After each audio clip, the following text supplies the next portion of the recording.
दोस्तों, world war सचमुच पूरी दुनिया के लिए बहुत ही बुरा समय था। हर तरफ डर और दहशत का माहौल। इसमें भाग लेने वाले देशों को इससे उभरने में सालों लग गए। भले ही आज सभी उस खतरनाक युद्ध को भूलने लगे हों, लेकिन उस समय की डिस्कवरीज आज भी लोगों का ध्यान अपनी तरफ आकर्षित करती है। तो आज हम आपको वर्ल्ड वॉर 2 के समय की ऐसी ही 10 इंटरेस्टिंग डिस्कवरीज के बारे में बताएंगे। तो चलिए शुरू करते हैं आज की इस वीडियो को। Number 10, abandoned toxic base. Greenland a Arctic island में वर्ल्ड वॉर 2 के समय का एक गुमनाम बेस है, जिसका इस्तेमाल उस समय वॉर के ग्रिम रिमाइंडर के तौर पर किया जाता था, लेकिन इसे टॉक्सिक वेस्ट को लीक करने के लिए भी यूज किया जाता था। इसे पहली बार 1941 में बनाया गया था। इस जगह को ब्लूई ईस्ट नाम दिया गया था। यहाँ पर लोडेड एविएशंस, एस्बेस्टॉस से भरी बिल्डिंग्स, टूटे हुए ट्रक्स, सैकड़ों अनयूज्ड डायनामाइट्स आदि मिले हैं। ये सब एक तरह का टॉक्सिक वेस्ट है, जिसका डिस्पोजल सही तरीके से ना किए जाने की वजह से पर्यावरण को काफी नुकसान पहुंचा रहा है। लेकिन इससे भी ज्यादा चिंताजनक बात यह है कि ब्लूई ईस्ट 2 अमेरिका द्वारा बनाए गए 30 बेसिस में से सिर्फ एक है। हालांकि डेनमार्क में इसे इस टॉक्सिक वेस्ट की क्लीनिंग के लिए कई प्रयास किए जा रहे हैं। अब वो कितने सफल होते हैं ये तो वक्त ही बताएगा। Number 9, a lost attack plane. हाल ही में पोलैंड में एक सोवियत ग्राउंड अटैक प्लेन खोजा गया। ये एक पेट्रेलिकोव PE-2 था। ये वास्तव में बहुत रेयर डिस्कवरी है। इस प्लेन के दोनों पायलट इसकी खोज के समय भी कैबिन में ही बैठे हुए थे। यहाँ तक कि उनके मृत शरीर पर उनकी यूनिफॉर्म भी थी। हालांकि बाकी क्रू मेंबर्स के अवशेषों के नाम पर सिर्फ हड्डियां ही बची हुई थी। इन दोनों पायलट्स को रैकेट से निकालकर दफनाने के लिए रशिया भेज दिया गया था। दरअसल ये प्लेन जनवरी 1945 में वेरमाक्ट रिट्रीट के समय डिफेंसिव लाइन का एक हिस्सा था, और ये पायलट सोवियत संघ की तरफ से हुए एक आक्रमण में भाग लिए थे, और इसी दौरान ये पोलैंड में क्रैश हो गया। और लगभग 75 सालों बाद स्थानीय किसानों ने इसे एक्सीडेंटली खोज निकाला। Number 8, Roman tower fortress. हाल ही में आर्कियोलॉजिस्ट की एक टीम ने यूनाइटेड स्टेट्स में एक एंशिएंट रोमन फोर्ट्रेस ढूंढ निकाला है, जिसे नाजीज ने वर्ल्ड वॉर 2 के दौरान एक बंकर में कन्वर्ट कर दिया था। जब जर्मनी, फ्रांस और इंग्लैंड के बीच के चैनल आइलैंड पर कब्जा जमाने की सोच रहा था, इस फोर्ट्रेस को एल्डरनी ननरी के नाम से जाना जाता था। आर्कियोलॉजिस्ट को यहाँ से मिडीवियल पीरियड्स के अवशेष मिले हैं। इसे ट्यूडर एरा में भी इस्तेमाल किया जाता था। इसके अलावा इस जगह को नेपोलियन ने भी इस्तेमाल किया था। इस जगह को लगभग 2000 सालों तक इस्तेमाल किया गया था। 1906 में इसे मिलिट्री फैमिलीज के लिए रहने वाली जगह बना दिया गया, और अंत में नाजियों ने इस जगह को बंकर्स में तब्दील कर दिया। Number 7, the Nazi eagle. हाल ही में यूरुग्वे में करीब 360 किलो वजन का एक ईगल, जिसने अपने टैलेंट्स में एक स्वास्तिक पकड़ रखा था। ये eagle admiral Graf Spee German battleship के स्टर्न के टॉप पर लगा हुआ था। ये शिप वर्ल्ड वॉर 2 की शुरुआत में ही साउथ अमेरिका के तटों पर डूब गया था। 2006 में इसे यूरुग्वे गवर्नमेंट द्वारा हायर किया गया डाइवर्स ने खोजा। हालांकि वो पूरे शिप को तो समुद्र से बाहर नहीं निकाल सके, लेकिन ये ईगल वाकई एक महत्वपूर्ण खोज थी। उसके बाद इस ईगल को एक एग्जीबिशन में प्रदर्शित किया गया, लेकिन फिर जर्मनी ने इसे प्रदर्शित करने के खिलाफ प्रोटेस्ट शुरू कर दिया, और इसीलिए इंटरनेशनल कॉन्फ्लिक्ट से बचने के लिए 90 दिन के अंदर इस ईगल को बेचने को कहा। Number 6, a lost motor. Britain के एक छोटे से गांव में आर्मी को एक मॉडरेटेड ब्लास्ट करने के लिए बुलाया गया। ये ब्लास्ट रात के समय किया गया था, और को डाउन नाम के इस छोटे से गांव में सभी सो रहे थे। असल में इस एरिया में वर्ल्ड वॉर 2 के टाइम के खतरनाक एक्सप्लोजिव पाए गए थे, जिन्हें डिस्ट्रॉय करने के लिए आर्मी को बुलाया गया था। जंग लगी डिवाइसेस, लगभग 1 किलोग्राम वजन तक के एक्टिव और खतरनाक एक्सप्लोजिव, इन्हें एक स्थानीय किसान ने अपने मेटल डिटेक्टर की मदद से खोजा था। ऐसा माना जा रहा है कि इन एक्सप्लोजिव्स को वर्ल्ड वॉर 2 के समय अमेरिकन आर्मी ने यहाँ पर छोड़ दिया होगा। किसान ने इसकी सूचना तुरंत आर्मी को दी। उसके बाद रात 10 बजे के बाद जब सभी सो गए, आर्मी ने इन एक्सप्लोजिव्स को नष्ट कर दिया। हालांकि इस एरिया को डेंजर जोन जरूर घोषित कर दिया गया है। ऐसा माना जा रहा है कि यहाँ पर कुछ अन्य जगहों पर भी इस तरह के एक्सप्लोजिव्स हो सकते हैं। Number 5, mystery of flight 19।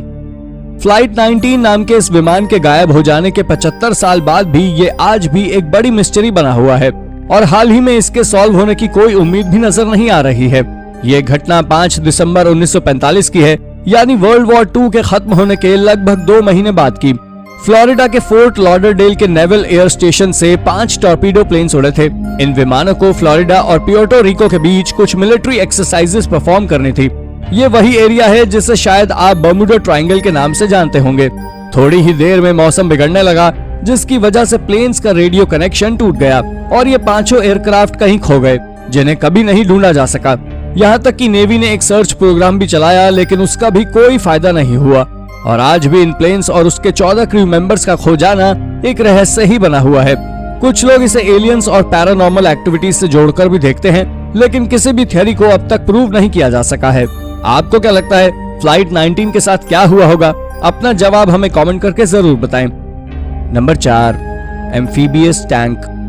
हाल ही में इंग्लैंड में एक मलबे में दबे हुए एक लगभग 9 मीटर लंबे टैंक को मलबे से निकाला गया। एक्सकेवेटर्स भी 74 साल पुराने इस टैंक को खोजकर काफी लकी महसूस कर रहे हैं। ये टैंक 1947 में गुमनाम हो गया था। उस समय जब लगभग 1 दर्जन बफेलो LUT मशीन्स को लिंकनशायर ले जाया जा रहा था, वहाँ पर इनकी मदद से फ्लड डिफेंसेस बनाए जाने थे, लेकिन बाढ़ का बहाव इतना तेज था कि ये टैंक भी उसे झेल नहीं पाए। इस तेज पानी के बहाव के साथ 5 टैंक बह गए थे। ये टैंक उनमें से ही एक था। हालांकि बाकी टैंक्स को खोज लिया गया था, लेकिन ये टैंक तब से गुमनाम था जिसे कभी खोजा नहीं जा सका। ये क्राफ्ट लगभग 8 मीटर लंबा था। इसका इस्तेमाल जर्मनी की राइन रिवर से सोल्जर्स को सप्लाईज पहुंचाने में किया जाता था। Number 3, a soldiers body. हाल ही में जर्मनी के एक सोल्जर की बॉडी नीदरलैंड में दफन पाई गई। ये खोज पूरी तरह एक्सीडेंटल थी। एक मेटल डिटेक्टर इस खजाने की खोज में था और उसने कभी नहीं सोचा था कि ये होगा कि उसे मृत शरीर के अवशेष मिलेंगे। भले ही ये गोल्ड या कोई बहुमूल्य वस्तु नहीं थी, लेकिन ये डिस्कवरी अपने आप में महत्वपूर्ण है। मेटल डिटेक्टर के आवाज करने पर उसने खुदाई की और उसे गोलियां और कुछ डॉग टैग्स मिले, लेकिन ये सोल्जर की बॉडी से अटैच थे। इसके बाद नीदरलैंड के अधिकारियों ने इस जगह और बॉडी को स्टडी किया तो पता चला कि ये एक जर्मन सोल्जर की बॉडी है, जिसकी मौत 1944 में ऑपरेशन मार्केट गार्डन के दौरान हुई थी। इसे शायद किसी एलिस ने गोली मारी होगी और इसकी मौत किसी फॉक्स होल में गिरकर हुई होगी। तब किसी ने इस फॉक्स होल को मिट्टी से भी दबा दिया और सोल्जर को उसके हथियारों के साथ दफन कर दिया। Number 2, Nazi artifacts. जर्मनी के वॉल हाउस के अंदर से नाजी आर्टिफैक्ट्स का एक ढेर मिला है। इन आर्टिफैक्ट्स के मिलने की कहानी भी काफी रोचक है। हेगन में एक हिस्ट्री टीचर अपनी आंट के घर को क्लीन कर रहा था, तब उसने इन आर्टिफैक्ट्स को खोज निकाला।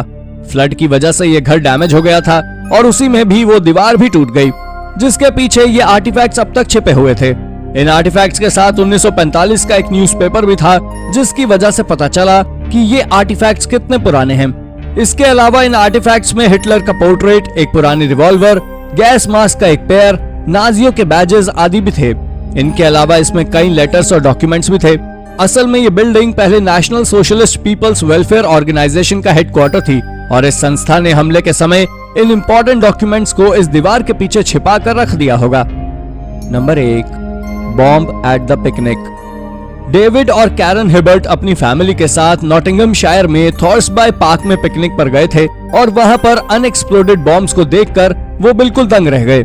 नदी के किनारे डेविड को कुछ इंटरेस्टिंग दिखा। पहले उन्हें लगा कि ये कोई जंग लगा हुआ आर्टिफैक्ट होगा, जबकि कैरन ने तो इसे गार्बेज ही समझा था। इसके बाद डेविड ने इसे पैरों से हिट किया और कहा कि ये शायद मेटल का बना है। इंटरनेट पर थोड़ी रिसर्च के बाद उन्हें पता चला कि ये असल में एक बॉम्ब है। यहाँ तक कि पार्क अथॉरिटीज ने भी यहाँ पर किसी भी रहस्यमय चीज को टच करने पर रोक लगा रखी थी, क्योंकि वर्ल्ड वॉर 2 के टाइम पर इस जगह को एक आर्मी बेस के तौर पर इस्तेमाल किया जाता था। कई बॉम्ब को यहाँ से हटा दिया गया है, लेकिन उनमें से कुछ भी अभी यहाँ हैं। उन्हीं में से एक डेविड को मिला। ये फैमिली काफी लकी थी जो डेविड के हिट करने के बाद भी ये बॉम्ब एक्सप्लोड नहीं हुआ। अगली बार आप किसी भी जगह जाएं तो डेविड की फैमिली की स्टोरी को जरूर याद रखिएगा, क्योंकि यू नेवर नो उस जगह का पास्ट कैसा था। तो दोस्तों, थैंक यू फॉर वॉचिंग। और हमारी इस लिस्ट में कौन सी खोज आपको सबसे रोचक लगी, अपना जवाब हमें कमेंट करके जरूर बताएं। और ऐसी ही अन्य रोचक जानकारियों के लिए हमारे चैनल को सब्सक्राइब करना ना भूलें। धन्यवाद।